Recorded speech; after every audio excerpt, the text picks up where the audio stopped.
Hello everyone, আসসালামু আলাইকুম। এখন সকালবেলা মুরগি করে লাইট দেওয়া হলো। আর প্রতিদিন 5:30 বাজে আমরা মুরগি করে লাইট দেই, আর লাইট বন্ধ করি আমরা রাতে 9:30 বাজে। আর প্রতিদিন প্রায় 6:30 বাজে মুরগি করে কাজ শুরু হয়। প্রথমে মুরগি করে পানির লাইন দিতে হয়, তারপর খাদ্য দিতে হয়, আর দুপুরের দিকে ডিম উঠানো হয়, তারপর আরেকবার ডিম উঠানো হয় বিকালে। আমাদের এটা কন্ট্রোল শেড খামার। এই ঘরের ভিতরে টোটালি 12,000 লেয়ার মুরগি আছে। এখান থেকে প্রতিদিন আমরা 95-96% করে ডিম পাই। এখন ডিমের দাম অনেক ভালো আছে। আমরা মুরগিকে সিপি খাদ্য খাওয়াই, প্রতিদিন প্রায় 30 বস্তা করে খাদ্য লাগে।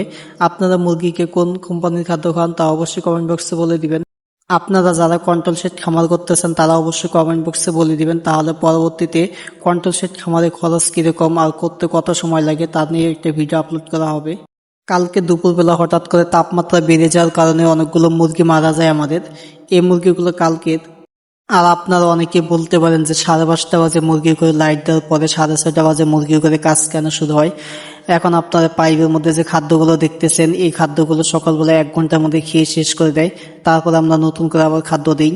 আপনাদের খামার কোথায় অবস্থিত আর মুরগির অবস্থা এখন কেমন আছে, আর আপনাদের এখানে ডিমের দাম এখন কেমন যাইতেছে তা অবশ্যই কমেন্ট বক্সে বলে দিবেন। আর ভিডিওটি শেয়ার করে দিবেন যেন অন্যরাও দেখতে পারে। ভিডিওটি স্কিপ না করে সম্পূর্ণটাই দেখুন। সবার আগে নিয়মিত ভিডিও দেখতে হলে আমাদের ফেসবুক পেজ ফলো দিয়ে রাখবেন আর ইউটিউব চ্যানেল সাবস্ক্রাইব করে রাখবেন। মুরগি বিষয়ে যে কোনো পরামর্শ লাগলে কমেন্ট বক্সে বলে দিবেন, নয়তো আমাদের ইনবক্সে মেসেজ করবেন, আমরা উত্তর দেওয়ার চেষ্টা করব। ভিডিওটি না টেনে শেষ পর্যন্ত দেখতে থাকুন। ধন্যবাদ সবাইকে।